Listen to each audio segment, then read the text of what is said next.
Assalamu alaikum. Hello everyone. Welcome back to my another video. In this video, how to insert a picture in Excel without background. Okay. Then example I select without shape. Then go to insert tab. Oh sorry, without shape. This device. Click the image, hold shift and resize fix.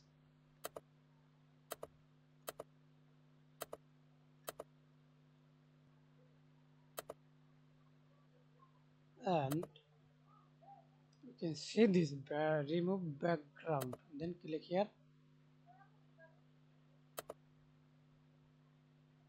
to select full area.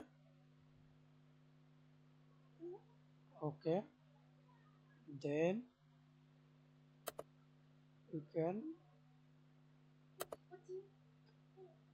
edit this area. Okay, then okay, keep save and resize your.